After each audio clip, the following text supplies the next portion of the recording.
Hello, Petals. How are you doing? How's it going? I have just returned back from the speech therapist, which is awesome, and they really helped me a lot with my throat, which is fantastic, and my breathing and pretty much everything else. But my apologies for being out the last few days. I was not expecting to have the ever-loving snot battered out of me by the double vax. Oh my goodness gracious. I forgot how bad it was last time. But better that than the alternative if you get fit. Well, because the thing is, I've got so much other stuff going on and my bloods are slightly off. And it's just kind of like, But that's my normality, so it's all good. It's all fine. Because obviously I have a condition which basically, it's actually called antiphospholipid syndrome. It's all part of the whole stuff I've got going on. And it basically means that my blood count, it's either too thick or too thin or somewhere in the middle.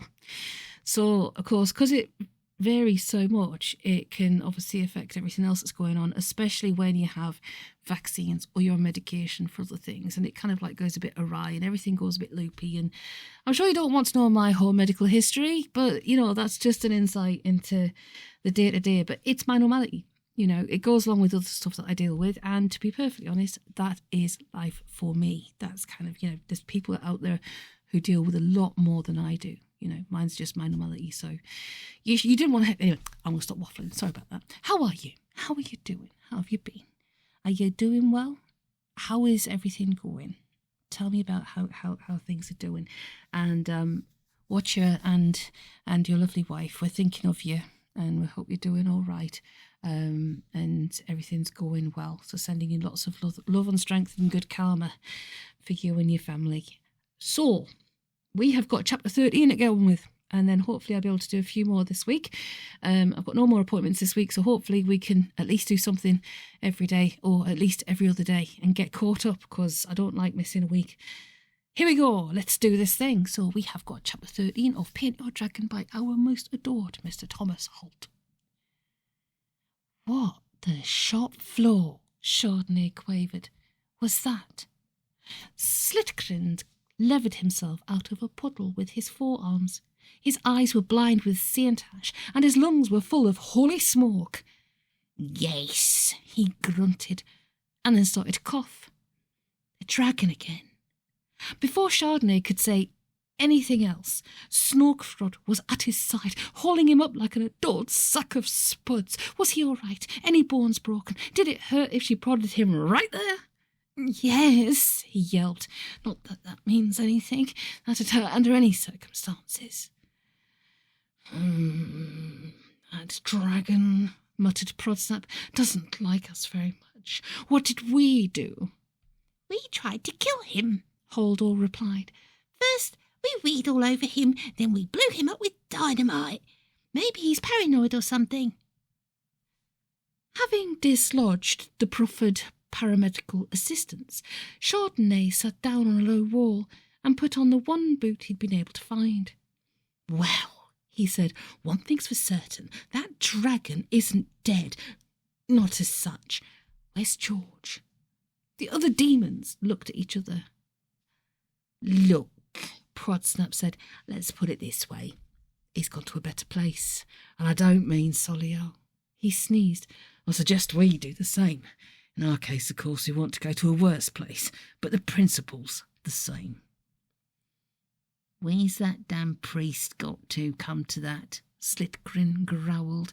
I'm trying to remember if he was with us or in the vein. Who saw the bugger last? Chardonnay was staring at the abandoned van. Its engine was still running. That dragon, he said in a strange, flat voice, just killed a saint. Slitgrin shrugged a few shoulders. Plenty more where he came from. Look, can we get the shop floor out of here before the sucker comes back? The dragon, Chardonnay repeated. Just killed St. George. That's wrong. The exasperated sound came from Slitgrind. "Look, love," he stage whispered to Snorkfrod, who was putting powdered what you don't want to know, on her face, using a puddle for a mirror. "Can you explain to that thick prat of a boyfriend of yours? Any minute now, that flying bastard's gonna come back and fry us. We got to go, for crying out loud." "All right then," Snorkfrod replied. "You go." "Huh?" Slitgrin's face was a study in bewilderment. Imagine what God would look like if he opened his post one morning and found he'd got a tax rebate. As bewildered as that. "Go. Bugger off. Sling your hook. We'll see you back at the factory." "Bah, bah, bah, bah, bah." Slitgrin's expression added terror to its repertoire. "But we've got to stick together," he whimpered. "We can't go wandering about on our own. It's not safe." Snorkfrod gave him a stare you could have broken up and put in whiskey. Slitgrind, "You nug," she said. "You're a demon from sodding hell. You're 20 million years old. I think it's probably time you learned to cross the road on your own." "We aren't splitting up," Chardonnay had spoken with, well, virtually with authority.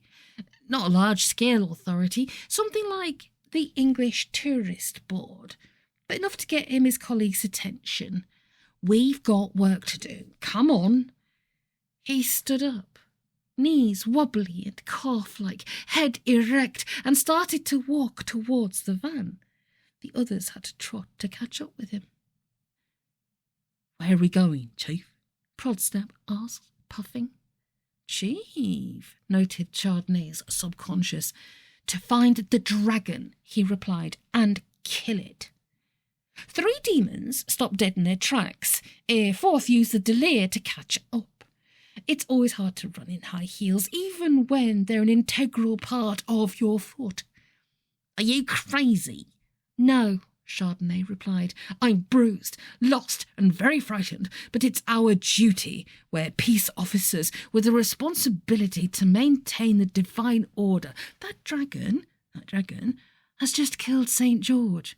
It's against all the rules. It's got to be sorted out. And," he went on, swallowing, "since it's us here on the spot, we've got to do it. Is that clear?" "Stone me," Prodsnap muttered. "Are you serious?" "I'm with you all the way," sighed Snorkfrod passionately. "And I want you to know, I think that's the most moving thing I've ever heard." "Thank you," Chardonnay replied. "That means a great deal to me. How about the rest of you lads?" Prodsnap, Slitgrind, and Holdall exchanged glances. "We're right behind you, Chief." "Count me in." "You can depend on us." For a moment, Chardonnay was lost for words. He glowed and seemed to grow an extra inch or 2. "Thanks, guys," he said softly. "Right, here goes." He punched his left palm with right fist, turned and headed off towards the van. Snorkfrod's arm through his. The other 3 fell in behind them. "Men." Chardonnay settled himself in the driver's seat, put on his seatbelt, and took off the handbrake. "I just want you to know, whatever happens from here on in," words failed him. Not because of any sudden access of emotion, but because at that moment the backseat passengers clobbered him and Snorkfrod silly with the tyre iron. "Not even for old times' sake." The dragon shook his head. "No way, Nosha," he replied. "Look, I really am grateful to you, saving my life and all of that. But I've had enough. I've done what I came to do, and now I'm off. Just 10 minutes of your time to vaporize a few trifling demons, Fred. For a pal." "No. Think about it, Nosha. I've got my whole life in front of me. I can go where I like, do what I want. Last thing I need is hell putting a price on my head for stuffing 5 of their people. I'm more conspicuous than Salman Rush. Nosha. Longer, harder to conceal. It would be a confounded nuisance, and I can really do without that. I can take care of that. I can give you a whole new identity. The dragon laughed. Sure you can, Nosh, he replied. I mean, 20th century Earth is positively teeming with dragons. I'd have no trouble whatsoever blending in with the crowd. Get real, pal. I'm out of here. Fred. The letters on the screen grew dim, flickery, as if to suggest deep and sincere regret. If you walk out on me, well, around your neck be it. The dragon froze. You bastard. Blown to smithereens, Fred, whatever a smithereen is. Walk out on me and I'll find out. Shame you won't be there to share the knowledge with me. Chubby, who'd been silent, nodded sagely. Besides, he added, how'd they know it was you? I've been making inquiries. As far as Hell Central's concerned, those 5 idiots are with a coachload of other idiots over in Nashville, Tennessee. Nobody knows they're here. When they don't come back, I expect Hell will assume they've defected to the other side. Something like that. Defect? Actually, I think Chubby's a bit out of touch with recent developments. He's still got a Cold War mentality, which is thoroughly out of date these days. Let's say desert, shall we? Desert. Narrator's note. Sorry about that. Got nearly 4 pages in. I didn't make a mistake. Nuts. Try that again. Back to the story. Let's say desert, shall we? Rather than defect. They'd buy that, I am sure. The dragon growled ominously. You're bastards, both of you, he said. All you care about is your stinking profits. Chubby clicked his tongue. Why is it, he demanded, that people are always so rude about profits? Never honoured in their own country. Free enterprise, Chubby went on, is the lifeblood of commerce. Maybe, the dragon snarled, but I'd rather not have their free enterprise on my paws, if it's all the same to you. I've just accessed my database, and it says a smithereen is a small fragment or particle, usually the result of a catastrophic explosion. I assume it knows what it's talking about, but there's only one way to be absolutely certain. You'd do it, wouldn't you? With infinite regret, but negligible hesitation. Yes. Narrator's note, I frickin' love that phrase. Back to the story. The dragon sighed. His eyes, as he glowered at the screen, were case-hardened with contempt. You know something, Nosha, he said. You are evil. You reckon? Sending you out to do battle with the forces of darkness, and you say I'm evil? I do. The screen flickered by way of a dry chuckle. Evil schmeevil, old pal. Go out there and fry some fiends. With an effort, Mike stopped screaming and pulled himself together. Now, it did take some doing. 60% of him was slowly drifting away through space, 40% of him was slipping unobtrusively into the future, and it was like trying to impose your will on 7 overexcited Highland terriers. Heel, Mike commanded, and toe and leg and arm. Oh, Christ, and head too. You know the bit in all the films where they've just found the suitcase full of the money from the big heist, and suddenly the wind gets up and the air is full of flying banknotes, and first they all caper frantically around trying to catch them, and then they realise it's hopeless and collapse laughing onto the ground while the credits roll all around them. Well, it was rather like that, but without the laughter. All Mike could manage, particularly since his face was now 30 yards and 4 hours away from the majority of him, was a wry grin. To hell with it. Why bother? He was just about to relax and finally let go when Oh my God, a statue! Where the hell did that come from?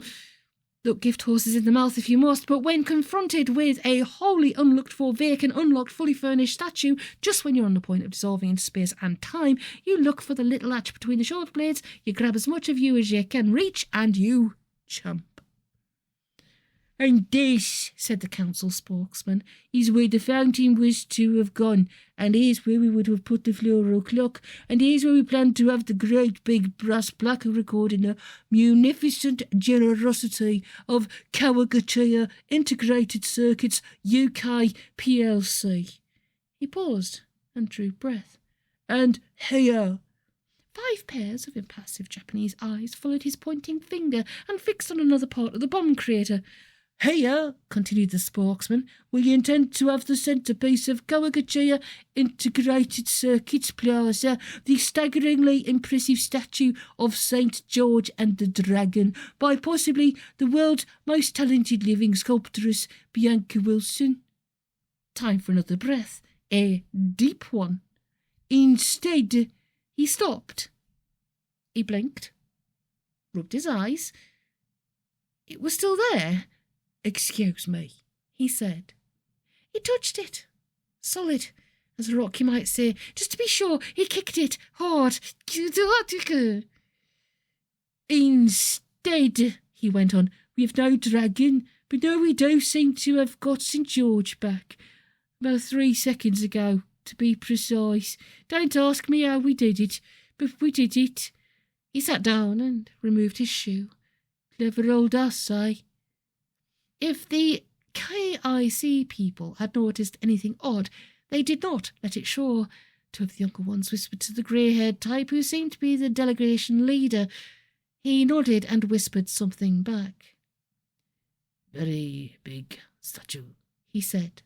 It is, yes, the spokesman agreed. And, solid, made of solid stone, all the way through. Yes, sirree, this baby's here to stay.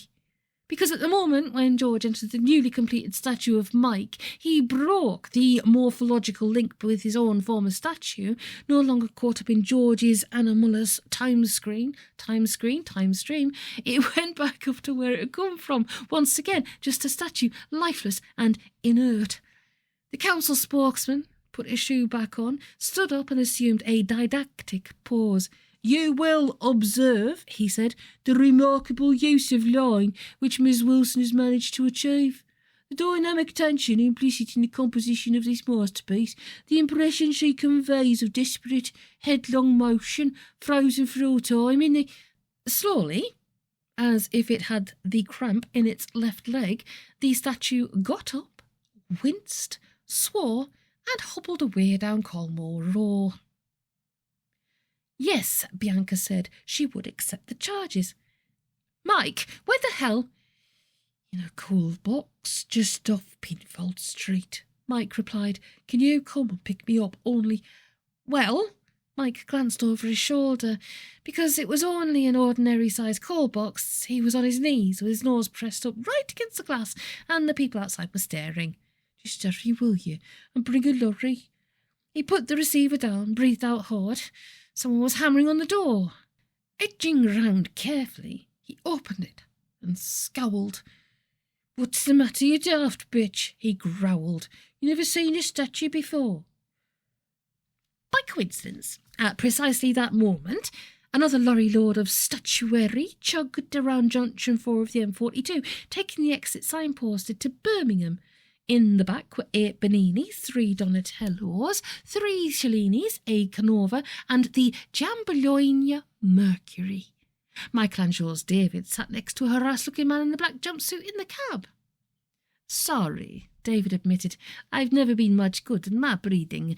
Well, he admitted, this is actually for my first attempt.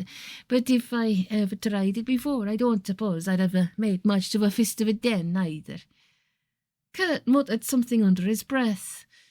We're on the right road now, huh? I think so. We want to go to the big sprawly grey blob. Looks like a swash spider. Name of Birmingham, right? Kurt swore and hauled on the wheel. Narrator's note, I'm really sorry about my Italian accent. I'm really working very hard to try and get it right. Back to the story. "OK," he said. "I've turned right. Now what?" David bit his lip. "I'm sorry," he said. "I meant right as in OK, not right the opposite of left. I think actually we wanted to go straight on." "Oh, for Christ's sake!" Kurt had a strong view on the subject of suffering fools gladly. It made him feel glad if fools suffered a lot. "Now we've got to go miles out of our way. Concentrate, damn it!" "I'm sorry." They drove on in silence for a while, Kurt sulking magnificently, David feeling guilty. When they were safely back on the right road, however, David turned to Kurt and said, "Excuse me." "Well?" Difficult to find a tactful way of putting this. "What are we, doing here exactly?" David asked. "The job," Kurt replied. "You realise they drive on the wrong side of the road in this bloody country." "What job?" "The job. Deliver the statue, snuff the dragon, and then we're out of here. Not the weirdest thing I've ever got hired to do," Kurt added. "In the top 20, maybe even the top 10, but not in at number 1. Still, it ain't exactly difficult, and it sure beats what I was doing before." "Which was?" "Being dead." "Ah, right." Kurt frowned, detecting a certain lack of awe in his companion. After all, not many people come back from the dead. Even fewer come back from the dead and walk straight into a plum job in their chosen profession, as though they'd never been away. Jesus Christ, and maybe Sherlock Holmes. Kurt, who'd been round and heard a thing or two, knew all that stuff about surviving the Reichenbach Falls was just a tax dodge, but that was it. "You ever been dead, son?" he queried. "Not to the best of my knowledge." "Give it a miss," Kurt advised. "Doesn't get you anywhere." "Who are we working for, then?" Kurt's spasm of impatience nearly caused an accident. "You don't ask questions like that in this man's business, boy. You can come to harm asking questions like that." True, David reflected. We nearly did. We only missed that car by an inch or so. "I'm sorry," he said, "but I'm really curious." He paused as thought had struck him. "You do know, don't you?" Kurt avoided his eye. "Of course I frigging well know," he snapped. "And read the damn map." They drove on in silence, if you could call it that, because Kurt was convinced that the sound of cogs turning in his brain was probably audible in Connecticut. It had been a really, really good question. Just who was he working for? George stopped running, ducked down behind a dustbin, and froze. Debits and credits time. On the negative side, he was lost, confused, penniless, naked, in an unfamiliar and distinctly economy-class body, and on the run from a livid sculptress and a fire-breathing dragon. On the positive side, he was alive. He closed his eyes and allowed himself to relax. On balance, he was further up the ladders than down the snakes by something in the order of 1,000%. About 4 minutes later, he solved the clothing and money problem by jumping out on an unsuspecting passerby, knocking him silly with a broken bicycle pump he'd found in the dustbin, and helping himself to his victim's personal effects. Fortunately, he and his unwitting benefactor were more or less the same size, although personally George wouldn't have chosen a lilac shirt to go with a navy blue jacket. But there, muggers cannot be choosers.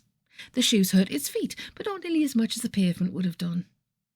An appropriate moment, he told himself as he sauntered down the alleyway into New Street to draw up an agenda, and it went as follows. 1. Find and scrag that bastard dragon. 2.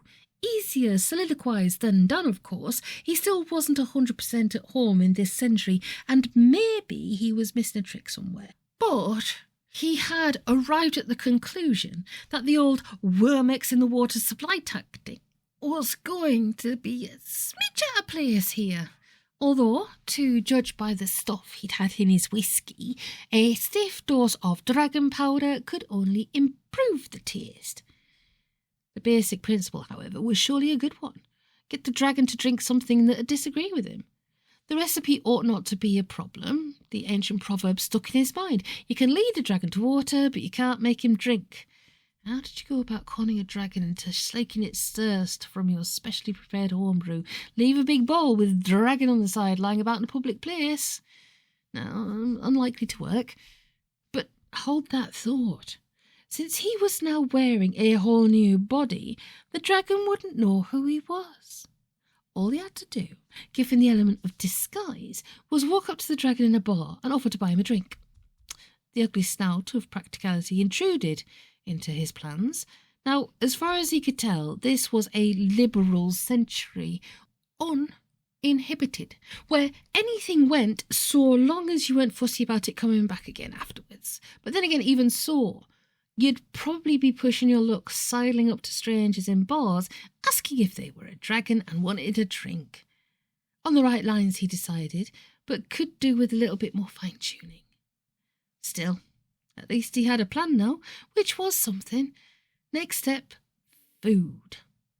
It had been a long time since breakfast, and the body that had eaten the breakfast was now cinders and ashes. He pulled out his victim's wallet and opened it up. A nice thick wad of notes reassured him. Grinning, he crossed New Street, heading for the big McDonald's. "What you make?" A hand clamped down between his shoulder blades, momentarily depriving him of breath, before his instincts, well, they weren't his instincts, of course, had time to send the kill message down to his arms. He cancelled the instruction. Whoever this body was, it had friends, and dragon hunters needed friends, the way fishermen need maggots. "Hello yourself," he replied, and turned to face whoever it was. "How's things?" "Not so bad." His friend, a tall gangling bloke with round bottle-end glasses, was giving him a funny look. "I heard you were dead," he said. "Like blown up or something?" "Not as such," George replied. "What you probably heard was that I was slowly dying of hunger and thirst, which is true, of course. You can help me do something about that." The stranger laughed. What had he called him? Mike? Good old Mike. Always cracking jokes. "Good idea," the stranger went on. "We could have a couple of pints, then maybe go for a balti. Suit you?" "Sure." Mike's friend started to walk, presumably knew where he was going. George fell into a step beside him. "Haven't seen you about for a while now," said Mike's friend. "You know how it is." "So what's it like, working with the great Bianca Wilson?" George put two and two together and got a mental picture of a fast-swinging lump hammer narrowly shaving his ear. "Eventful," he said. "Quite an education, in fact." "I'll bet."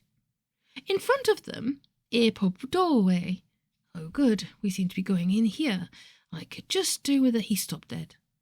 "Oh, shit." Sitting at the bar, staring at him, were Bianca and...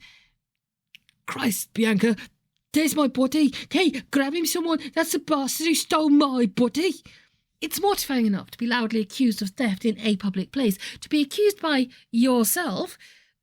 George, as always in such circumstances, narrowed his note, "Is anybody as confused I am right now? If I didn't know the story, I'd be like, what?" I digress. George, as always in such circumstances, gave serious thought to running away, but his erstwhile friend was standing between him and the door, giving him ever such a funny look. "You bastard!" Bianca was yelling at him too. "Don't just stand there, Peter. Grab the swine." Who the hell was Peter? Oh, him. The treacherous bugger who'd brought him here. Stronger than he looks, our Peter. George's arm was now twisted up behind his back, and there was very little he could do about it. Behind the bar, an unsympathetic-looking girl was muttering something about ringing the police. "Let go of me," he grunted. "I'm a saint." Peter tightened his grip. "You're a what?" "A saint, you deaf or something." "That's right," said Bianca grimly. "He is. If he tries to make a run for it, break his sodding arm." "Hang on," Peter was saying. "If he really is a saint..." "That does it," said the barmaid. She picked up the phone and started pressing buttons. George struggled painfully. "You realise this is blasphemy?" he gasped. Breath is at a premium when you're being half Nelsoned over a bar. "You'll fry in hell for this." "You bastard!" His body, St. George's body, had a hand around his, Mike's, windpipe. "Give me back my body now, or I'll bloody well throttle you." the significance of his own words struck him, and he relaxed his hold slightly. Is there any way of getting him out of it? We could try death, Bianca replied icily. Seems to work okay. The other occupants of the pub, although interested, seemed to regard saint bashing as primarily a spectator sport. Wagers were being exchanged and theories aired. The barmaid had got through to the police and was giving what George felt was a rather one-sided account of the proceedings. It was time, he reflected, for a brilliant idea. Available options. Not an inspiring selection. B. A. Mutilated by Peter. B. Strangled by... Who was that guy? Mike, presumably, whoever the hell he was, surgically dissected by the snotty sculptress, or arrested by the cops. None of them, George admitted, felt intuitively right. Help, he croaked. The prayers of saints seldom go unheard. Just as Mike was saying that maybe Bianca's suggestion had something going for it, and the distant sirens were coming closer, there was a refreshing sound of splintering glass, the thump of an unconscious body hitting the deck, and a familiar voice at his side. Father Kelly. And about bloody time, too. Of course he's a friggin' saint, the priest was yelling. Can't you see his friggin' halo, you dumb bastards? Keep out of this, vicar, Mike said angrily. Fortunately, Father Kelly took no notice, or perhaps he was just enraged at being confused with an Anglican. More broken glass noises, Father Kelly proving he knew the uses of empty Guinness bottles. He'd apparently used one on Peter because George could now move his arms. He straightened up, just in time to see Bianca swinging a bar stool at him. Fortunately, he had just enough time to thrust Father Kelly into the path of the blow. There was a loud thunk, priest drops like stone, never mind, leaving Bianca holding a broken stool and looking rather bemused. He jumped nimbly over the dormant Peter, shoved open the door, kicked an advancing copper squarely in the nuts, and legged it. God, he couldn't help thinking, looks after his own. Oh my crikey, that was a good one. That was so much fun. It's good to be back. It's good to be back. But my lovely beans, I hope you're doing okay. Let me know how you're doing in the comments as ever, or send me an email, drop me a line. I always like to hear from you. And, send best wishes to Watcher and his wife for me as well. That'd be awesome. But, okay, so we have lots of tunes that I'm thinking of doing, but as I'm still recovering, so that'll have to be another day.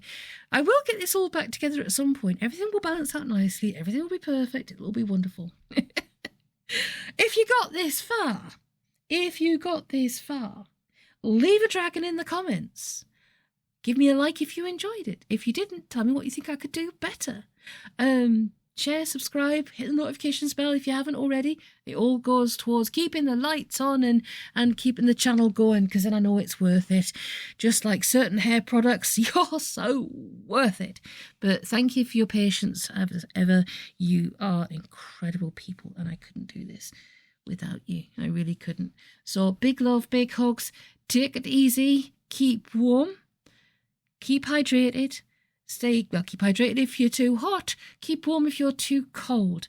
Smile bright, look after yourselves, take it easy, and I'll talk to you soon, Petal.